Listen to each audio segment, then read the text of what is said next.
Hello guys. Hi. How are you? Ok, continue. Comment tu vas? Ouais, je vais bien. C'était quoi ce que tu as dit avant? Coucou guys. Guys, ça dit. Non, après tu as dit quelque chose là. How are you? How are you? Oh, d'accord, ça veut dire quoi? Ça veut dire que on peut manger quand? Après l'émission. D'accord. Ok, je retiens. C'est une promesse, je suppose. Oui. Alors, dernièrement, tu nous as produit une chanson, mais chargée d'émotions en fait. À jamais, c'est vraiment le titre qui fait. C'est-à-dire, quand tu le suis, tu as des frissons. Et ça se voit que tu as la chair de poule quand tu chantes. C'est vraiment, pardon, il ne faut pas qu'on voie ça. Parce que c'est tellement. C'est vraiment, ça m'a fait même pleurer en fait.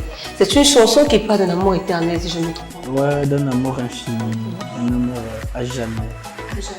Alors, est-ce que cette chanson, est-ce qu'elle est inspirée du vécu de Mr. Cham? Je ne sais pas. Où est-ce que tu es parti? Moi, ma vie, c'est l'amour.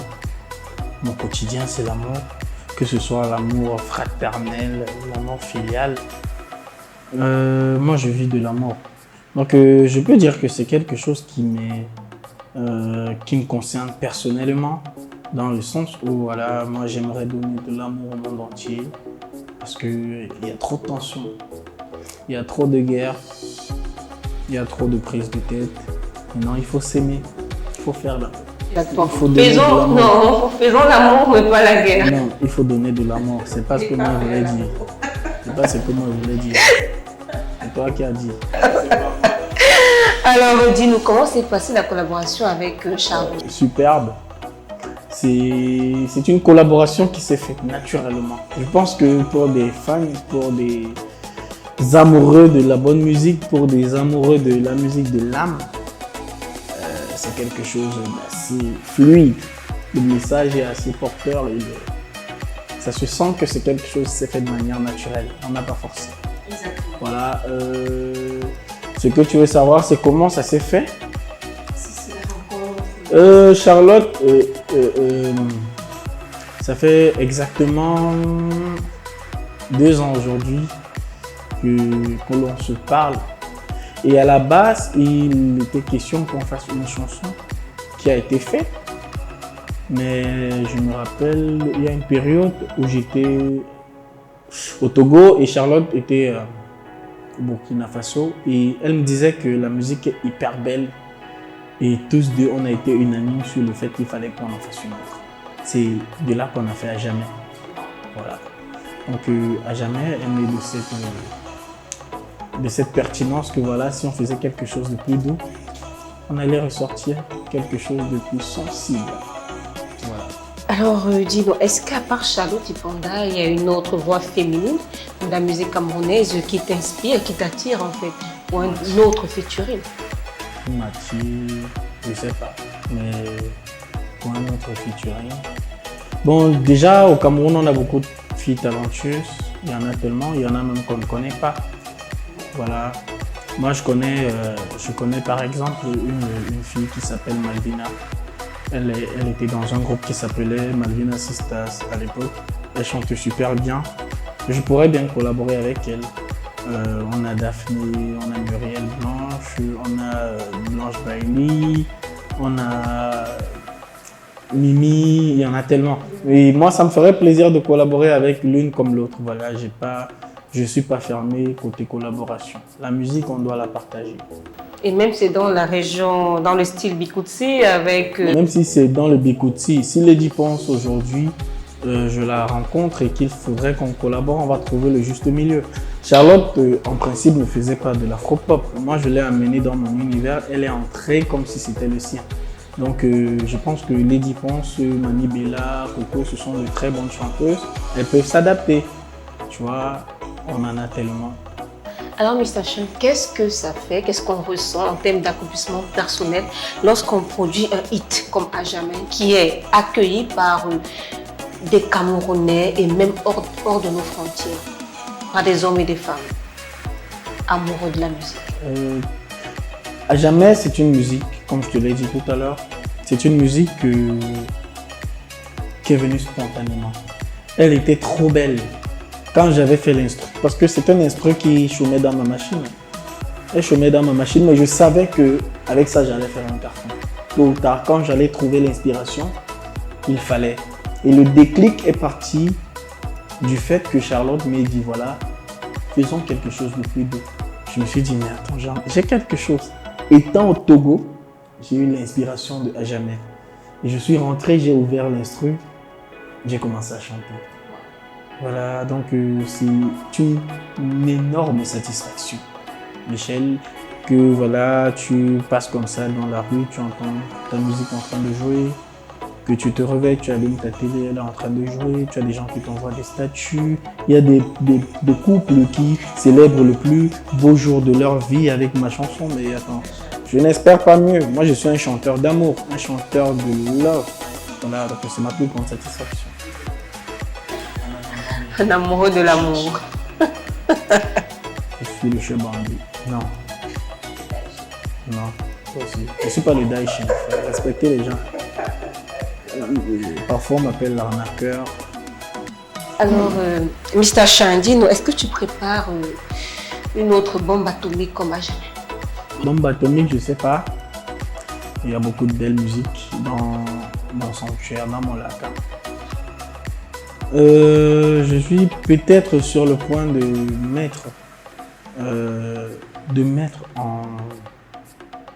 rendre public. Je pense que c'est le thème idéal. De rendre public mon titre avec Mister Léo, en collaboration avec Mister Léo. Ce serait cool de revenir avec Mister Léo, tu ne penses pas? Voilà, je pense qu'on a certaines similitudes. Oh non, ça promet du lourd en fait, de toute façon. Si je ne reviens pas avec Mister Léo, je vais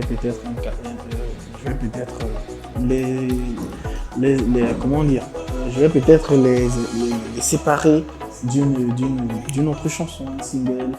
Voilà, parce que je bosse sur une bombe actuellement. Mais pour une bombe de salé.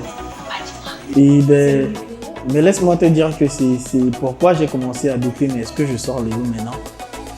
Pourtant, j'étais tellement persuadé que je vais sortir Léo tout de suite. Mais quand j'ai commencé à bosser sur ce son, je me suis dit, Léo, est-ce que tu peux attendre un peu? Oui, parce que mon cœur est occupé. C'est ce que je dis dans cette chanson. Voilà la petite indice que je commence par te donner. Oh, alors parle-nous un peu de toi.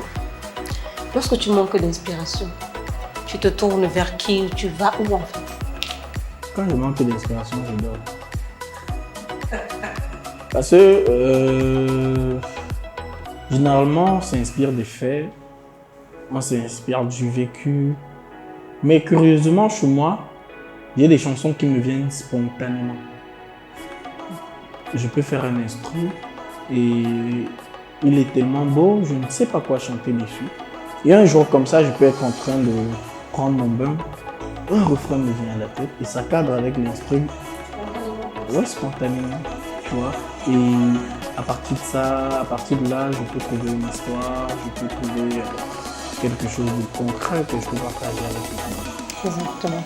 Donc toi, tu n'as pas un endroit fétiche où tu pars le soir et puis l'inspiration te tombe dessus comme de l'herbe. Oui. L'endroit fétiche, c'est ma chambre. Parce que je pense être assez casanier et que voilà, la plupart de mes inspirations me viennent de ma chambre. Le sanctuaire de Mr. Ch. Oui, c'est mon sanctuaire. C'est là-bas même le lac. Oui. Ok. Il y a la sorcellerie là-bas. La vraie sorcellerie. Sorcellerie. Natacha, le lac.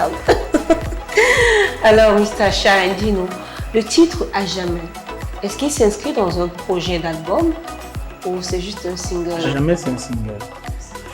Parce que vous savez, aujourd'hui, on est dans un ère où l'album, la notion d'album dans la musique actuelle, c'est un concept assez difficile à porter. Parce que le public actuel a du mal à adopter, surtout dans notre pays, avec notre public, on a du mal à adopter la notion d'album. C'est-à-dire que tu sors un disque de peut-être 18 chansons et le public ne consomme que très peu. Voilà, parce que déjà, ils sont habitués à les singles.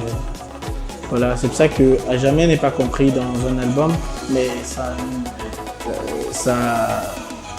il n'en demeure pas moins que moi je travaille sur un album actuellement. actuellement. Voilà. Alors dis-nous, qu'est-ce que ça te fait d'être entré dans le top 10 du classement de Camel Top 40? Ah bon? Ah bon? 7e position. Oh, c'est exceptionnel. Voilà, c'est exceptionnel. Voilà, parce que sur Canal 2, on m'a annoncé que voilà, j'occupais, je sais pas, c'était la 3e position, un truc comme ça. Bon, à chaque fois, c'est un plaisir. Tu vois, sous Trace, c'est le 11e titre dans le hit 30. 11e sur 30. En 4 semaines, il est resté, il a stagné parce que aussi l'effet Arafat a fait en sorte que le classement a stagné 4 semaines. Voilà. Donc c'est un plaisir à chaque fois, même si on me dit que je suis 40e sur 40 dans le top 40, moi j'aime ça. Oui, parce que tu fais la musique pour être cité parmi ceux qu'on aime, ceux qu'on apprécie. Il y a tellement d'artistes au Cameroun, me retrouver 7e sur 40, ça veut dire que je ne suis pas 7e sur 40, ça veut dire que je suis 7e sur tous ceux qui font la musique en ce moment au Cameroun. Exact. C'est exceptionnel, c'est exceptionnel. Et puis je n'attendais pas mieux. Voilà, donc si demain je suis premier, ce sera encore meilleur. Mais je me contente d'être 7e sur 40. J'aime ça. D'accord. Vous avez dit que vous allez m'offrir le verre après? Oh, tu seras 3e, Mr. D'accord. 3e. Ça ne me dérange pas.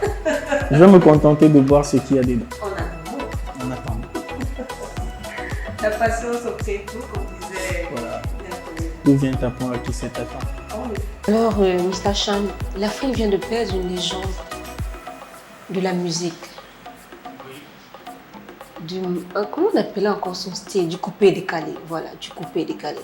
Papa Wemba. Non, pas Wemba, Merci. Arafat nous a malheureusement quittés dans des circonstances tragiques. Est-ce que c'était un artiste que tu suivais? Qui t'inspirait? Arafat ne m'a pas inspiré. Arafat, c'est un artiste. Son lifestyle, moi, j'adorais. Tu vois, le genre de mec fou qui n'a de compte à rendre à personne. Qui vit sa vie comme il l'entend. Qui fait sa musique comme il le sent. Tu dis c'est pas bon, tu dis ça fait trop de bruit. Il le fait. Il ne gère pas les balles qu'on lui envoie. Il ne gère pas le fait que voilà, on lui ferme des portes. C'est un têtu. Et je pense que le monde évolue avec des personnes comme ça. Des personnes qui disent ce qu'ils pensent. Des personnes qui font ce que les autres pensent. Tu vois? Et Arafat, c'était ce genre de personnage. Moi, je suivais beaucoup Arafat. J'avais fait un post sur Facebook quelques jours après sa disparition, dans lequel je disais que voilà, il y a des soirs où quand j'essayais de travailler et que je ne trouvais pas d'inspiration dans mon sanctuaire, quand je m'allongeais voilà, dans le lac, quand je m'allongeais et que voilà, je m'ennuyais, j'allais sur Facebook, je tapais DJ Arafat, je suivais ses directs. Il insultait des gens, il fumait, il buvait, rien de magique, mais on aimait tout ça. Et il y a beaucoup qui ne savaient pas qu'ils aimaient ça. Après sa disparition, il s'était rendu qu'on avait une part de Daichi. Oui. Effectivement.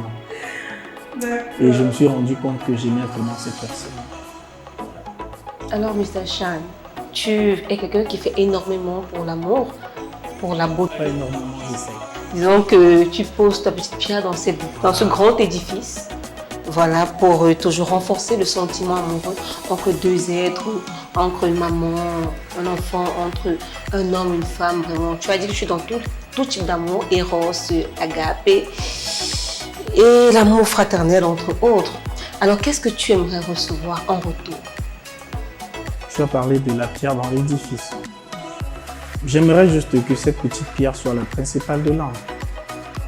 C'est-à-dire qu'elle ne soit pas juste une pierre, qu'elle soit l'une des pierres principales. J'aimerais que ma musique, tu vois, me fasse faire le tour du monde.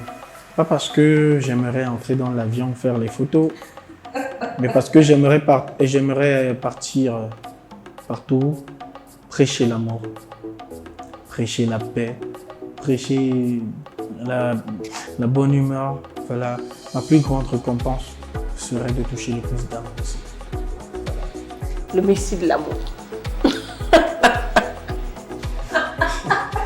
C'est grave. Je suis inspirée, parfois j'ai des dégagements comme ça. Ouais. Le messie de l'amour.